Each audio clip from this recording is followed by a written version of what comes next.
প্রশ্ন করতে চাচ্ছি। প্রশ্নটা হলো, আমলাদের নিয়ে যে কথাটা হচ্ছে, গত 2 দিন আগে আমরা দেখলাম সচিবালয়ে আগুন লেগে গেল খুবই রহস্যজনক ভাবে এবং সর্ট অফ পরিকল্পিত ভাবে। তো এইটা যখন ঘটলো, তারপরে এই সরকার তাদের বিরুদ্ধে ভিজিবল কোনো স্টেপ এই 2 দিনের ভেতরে নিয়েছে কিনা, কাউকে বহিষ্কার করা হয়েছে কিনা, বা এমন কোন কার্য গ্রহণ করা হয়েছে কিনা যার মাধ্যমে তাদেরকে দায়ী করা যায়, কোনো ভিজিবল কোন স্টেপ নেওয়া হয়েছে কিনা? এটা নেক্সট উইকেই এটা খুবই কঠোর পদক্ষেপ আসবে। দ্বিতীয়ত হচ্ছে বিগত রেজিমের যারা আমলারা লুকিয়ে আছে নানাভাবে এখনো, তাদেরকেও আমরা চিহ্নিত করেছি এবং বিভিন্ন পত্রপত্রিকায় এসেছে, তাদের বিরুদ্ধেও খুবই দ্রুতই পদক্ষেপ নেওয়া হবে। খুব সাম্প্রতিক সময় আমরা আমলাদের বক্তব্য শুনতে পাচ্ছি যে তারা এক ধরনের হুমকি দিচ্ছে। তো এইটার একটা সাহস তারা তো পেয়েছে বিগত সময়গুলোতে। আমরা দেখছি যে আমলাদেরকে কিভাবে শক্তিশালী করা হয়েছে, আমলাতন্ত্রকে, এবং আমলাতন্ত্র নির্ভরতাকে কাজে লাগিয়ে ফ্যাসিজম তৈরি করা হয়েছে। ফলে সেই দৌরাত্ম্য একটা প্রশ্ন করতে চাচ্ছি, কারণ এটার ডেকোরামটা ছিল এই ধরনের, কোন ধরনের যদি প্রশ্ন থাকে বক্তব্যের ভিতরে করা যায়। প্রশ্নটা হলো, আমলাদের নিয়ে যে কথাটা হচ্ছে, গত 2 দিন আগে আমরা দেখলাম সচিবালয়ে আগুন লেগে গেল খুবই রহস্যজনক ভাবে এবং সর্ট অফ পরিকল্পিত ভাবে। তো এইটা যখন ঘটলো, তারপরে এই সরকার তাদের বিরুদ্ধে ভিজিবল কোনো স্টেপ এই 2 দিনের ভেতরে নিয়েছে কিনা, কাউকে বহিষ্কার করা হয়েছে কিনা, বা এমন কোন কার্য গ্রহণ করা হয়েছে কিনা যার মাধ্যমে তাদেরকে দায়ী করা যায়, কোনো ভিজিবল কোন স্টেপ নেওয়া হয়েছে কিনা?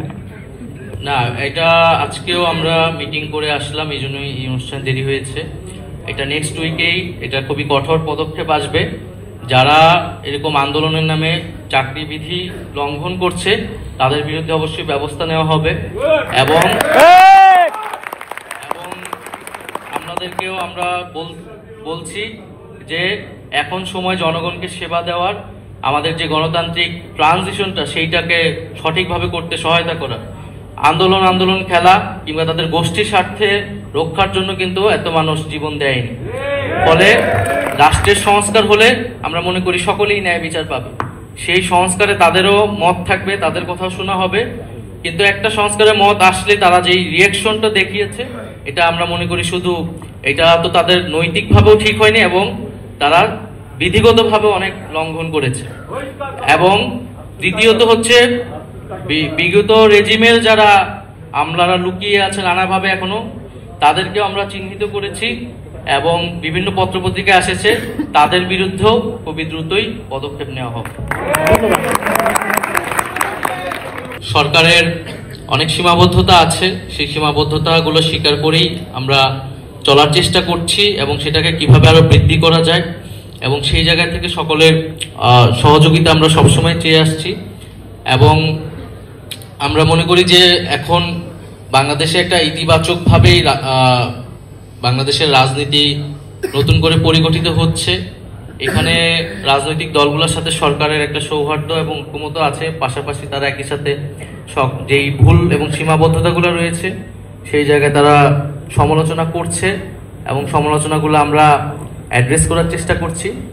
কারণ আমাদের এই গণঅভ্যুত্থানের পরে যেই ধরনের সরকার আসলে গঠিত হয়েছে, একটা যেটাকে এখনো আসলে ডিফাইন করা যাচ্ছে না, যে সরকার সাংবিধানিক সরকারও নয় এক অর্থে, আবার বৈপ্লবিক সরকারও নয় আরেক অর্থে, একটা অন্তর্বর্তী সরকার যে ট্রানজিশনের জন্য কাজ করছে। ফলে এই সরকারের ব্যাপক জনসমর্থন থাকা সত্ত্বেও তার অ্যাডমিনিস্ট্রেটিভ অনেক ধরনের সীমাবদ্ধতা রয়েছে। আমরা দেখছি যে এই খুব সাম্প্রতিক সময় আমরা আমলাদের বক্তব্য শুনতে পাচ্ছি যে তারা এক ধরনের হুমকি দিচ্ছে। তো এইটার একটা সাহস তারা তো পেয়েছে বিগত সময়গুলোতে।